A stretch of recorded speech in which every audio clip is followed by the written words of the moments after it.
Hey guys, Cardboard Box Productions here, and I've got another countdown for you. In video games, there tend to be partner characters, characters to help out the main protagonist with whatever they're trying to do. Some might be pretty useless, but others can be pretty helpful, whether they be helpful in gameplay, giving you good advice, or just being good characters altogether.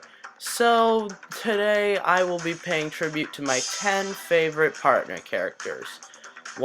Two rules. The obvious two for every countdown, pretty much. One per franchise and only games I've played. So, with all that said, let's begin. You know this is gonna be a pretty good list when we're starting off with Wheatley. Anyway, he helps you out throughout Portal 2. He provides some help in Chapter 1 getting you where you need to go, and a lot in Chapter 5, whether it be lighting your way, hacking doors, or trying to help shut down GLaDOS's defenses. Wheatley himself is also a really likable character. Let me make something perfectly clear. Wheatley's placing on the list has solely to do with his performance as a partner character. He's one of my favorite video game characters of all time. So why is he only number 10?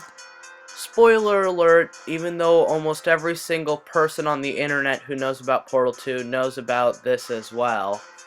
About halfway through the game, he takes over the facility, goes crazy, and tries to kill you. The following game has no official soundtrack. Heck, I think it only has like one soundtrack of music. Since there'd be no way for me to easily get the official music from this game, you're just gonna have to settle for the final battle music of Bowser's Inside Story. Bet you never thought you'd hear me talk about this game again, especially not this quickly. Well anyway, yes, the cave is on this list. You might seem a bit confused by this, but let me elaborate. He is the main setting for all of your adventure, showing chronicles of the character's past as well as just, being a cave. And so I bet you're wondering, how does this guy count as a character? I'll tell you, he has a voice. Not just any old voice, a very sarcastic and funny voice. Not to mention giving some epic speeches. It throws in some much needed comic relief due to how dark this game is. I think probably the best example of a little bit of his comedy and his epicness is in his opening monologue. Welcome. Don't let my sultry and mysterious voice startle you. For hundreds, nay thousands, nay tens of thousands of years, people have come to me in search of what they desire most. Few find what they are looking for. Even fewer ever leave. Welcome to the cave. That's me, the cave. Yes, I'm a talking cave. Besides, I have a really interesting story to tell you this evening, so pay attention. It's a story of 7 people and a glimpse into a dark place in each of their hearts. But be careful before you judge. There is a dark place in your heart as well. Someday you will find yourself descending my depths in search of what you desire. And you might not like what you find either. But enough about you. This is about them. I guess it's kinda hard really to count this guy as a partner character, but hey, it's my list, why don't you make your own? No, seriously, I'd like to see your list of the top 10 partner characters. But anyway, enough about you, this is my list. Anyway, on to number 8. Most partner characters join the main hero because they want to help them out. Nadi on the other hand, he accompanies Amaterasu on her adventure to steal all 13 of the brush techniques. He serves as the main way to talk to other people in this game, seeing as, well, you're a silent protagonist and can't really do any of the talking on your own. His patience, or rather lack of it, can be pretty funny. For a while it might seem like he's a talking bug, but later in the game you shrink down to his size and it turns out he's actually just part of the race of very small people who are the size of bugs. No wonder he gets so mad whenever people call him a bug. It's a real shame that he can't come with you to the final area of the game, although he does help you out in the final battle in a way that I will not spoil. And of course, he had to have a really reduced role in the sequel. If you've been watching the videos on my other channel, then you know that I'd be doing a Let's Play of Epic Mickey. So yes, Gus is on this list. He's the first person you meet in Wasteland, and so he randomly decides to tag along with you for the rest of your adventure. No real explanation though. He does a lot of things for you, tells you what you should do in each area, gives you some actually helpful tutorials, and explains the backstory of Wasteland whenever necessary. His role gets ramped up in Epic Mickey 2, with him actually having some importance to the story. His backstory in Epic Mickey 2 with Prescott's actually kind of sad of how they used to be friends until Prescott went crazy. Now, I bet you're wondering, why not Oswald? After all, he's a playable character in Epic Mickey 2, and he's pretty much necessary for some of the progression. Well, keep in mind in the original, especially towards the beginning, he hates your guts, and even at some points directly tries to hinder your progress and even tries to trap you. Sure, he is willing to help you escape from Wasteland, but that's only because he wants you out in the first place. While I do overall like Oswald better as a character, I do think Gus is better as a partner character. Sylvia's not your typical video game love interest. Sure, she gets kidnapped in the original Beautiful Joe, but in Beautiful Joe 2, she's a playable character that can be very helpful at times. She has 2 pom-pom guns with her, which are ideal for ranged attacks. You know, when you actually need ranged attacks in a Beautiful Joe game. I guess part of the reason why Sylvia is so high on this list is because she's the first character on the list who does more than just talk to you. Well, there was Wheatley, but he tried to kill you, remember? Ghost Trick Phantom Detective. Admittedly, I'm genuinely surprised it took me this long to end up talking about this game. Okay, so just for this entry to make sense, I think I'll have to explain how the game works. Also, it's pretty much impossible to talk about this game without giving out spoilers, so yeah, you have been warned.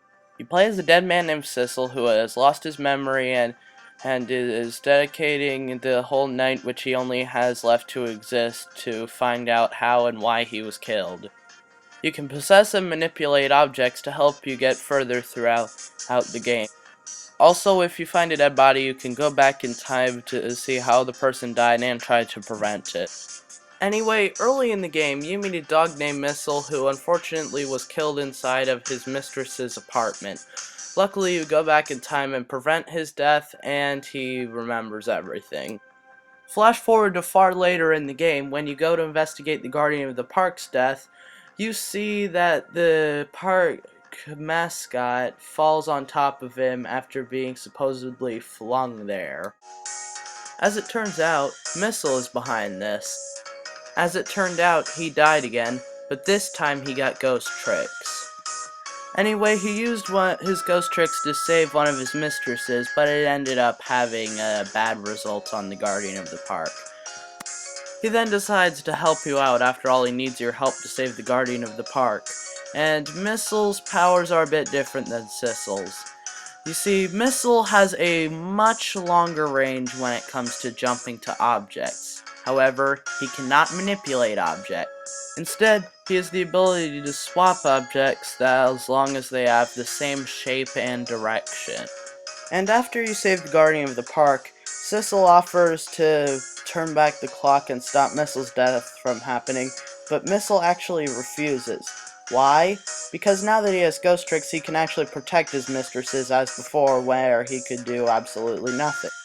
Which is really helpful to you, as 3 separate events after that would be completely impossible if it weren't for Missile's help. Really, the only reason why Missile's only number 5 is because of the fact that he really doesn't appear all that much throughout Ghost Trick to help you. You only are able to play as him 4 times total. Even still, he is pretty helpful throughout. In SpongeBob Battle for Bikini Bottom, there are 2 partner characters. One of them is Patrick, who admittedly I don't really look forward to playing, as really the only extra thing he can do is throw fruit, which I guess can be helpful with things, but it isn't really all that fun.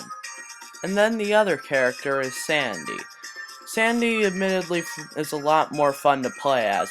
She can do a lot more stuff. For one, she can glide on her lasso, which makes precision platforming a lot easier. Not to mention, you can also use grapple hooks that are all throughout the air. And there is one more thing you can do. The lasso can also be used against enemies.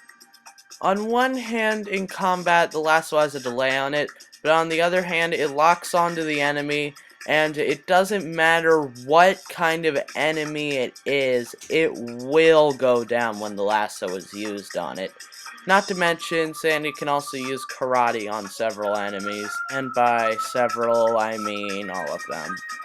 Also, her role in the Robot Patrick fight's also pretty good. It's a lot of fun dodging his attacks using the lasso hooks. Not to mention, when SpongeBob gets frozen by Robot Patrick, Sandy outright loses it. Essentially, while Patrick is used more in the game, I find Sandy to be a lot more fun to play as. Paper Mario The Thousand Year Door has a lot of good party members in it. I'm aware that Admiral Bobbery is the most popular party member in the game, and for good reason too, but he's not my favorite. Instead, I've chosen Vivian. I think I'll start with her backstory. She's one of the 3 Shadow Sirens, who are pretty much your enemies throughout the whole game. However, she constantly gets picked on by her sisters. After Dupless steals your identity, you're completely unrecognizable, but after you help her find the Super Bomb, she agrees to follow you for a while. When you finally confront Dupless, she finds out that it turns out that you are in fact Mario.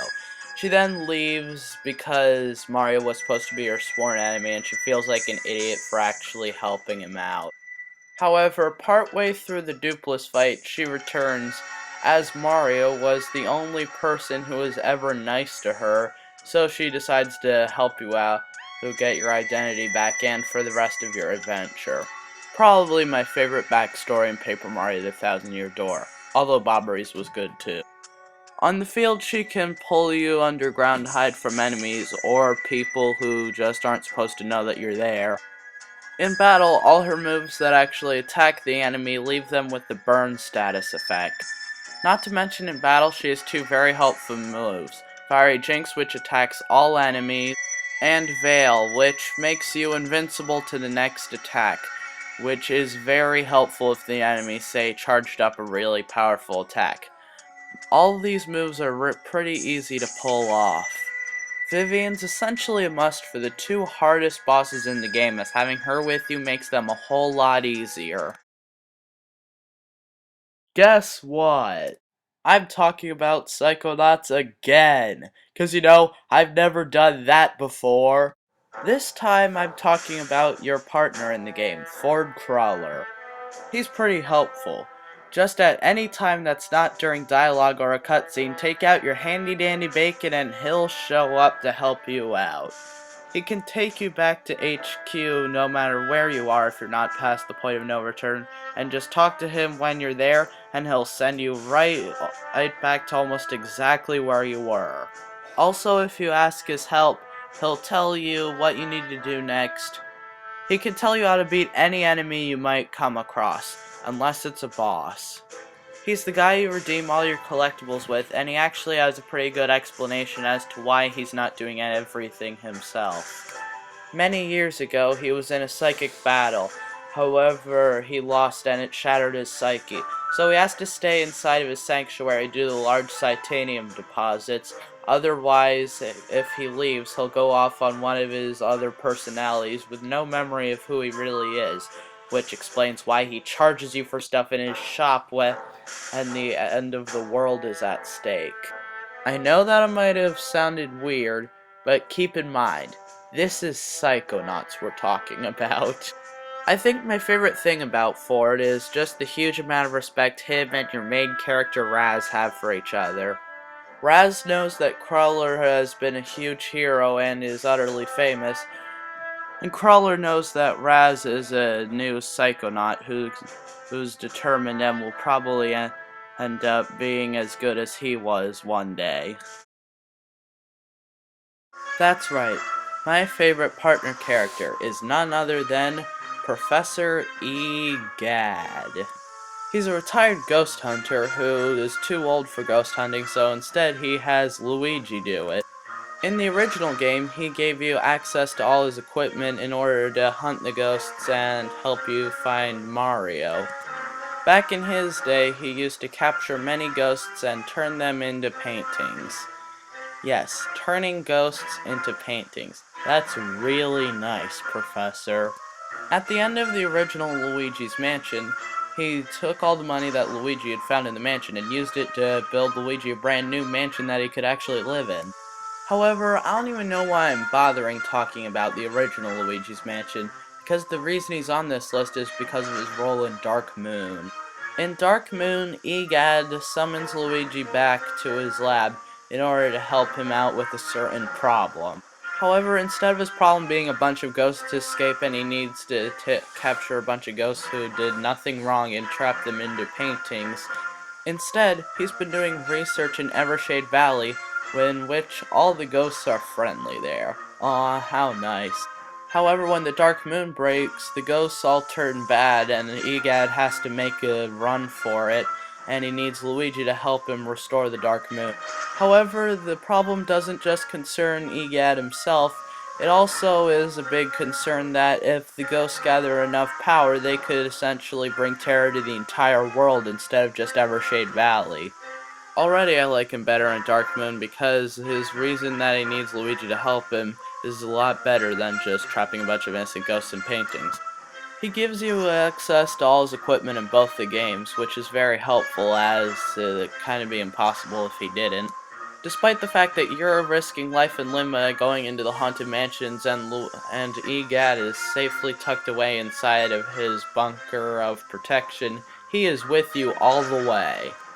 At the beginning of every mission, he gives you a briefing as well as giving you any equipment you might need before sending you off. In every mission, he'll end up calling you several times on the DS or dual screen as he calls it to give it an update, give you some advice, or just to make sure you're alright and see wherever you are. At the end of every mission, he's always there to congratulate you and make sure you know what you're going to have to do next. He's a very nice character and is actually sometimes funny at times, and you really feel bad for him when he's constantly sad about the ghosts in Evershade Valley turning all evil and stuff. And after you beat the final boss, Egad personally sends himself there to congratulate you or to make sure you're okay because you don't make it back with the Dark Moon piece. And when the Dark Moon's restored, Egad releases all the ghosts that you have captured. Because they're friendly now, so there's no use in containing them. Instead, let's be friends with them. Like before the Dark Moon was destroyed. Admittedly, if it was just the original we were talking about, Egad probably wouldn't have even made the list. But thanks to Dark Moon, Egad makes it to the #1 spot. Anyway, I'm Cardboard Box Productions.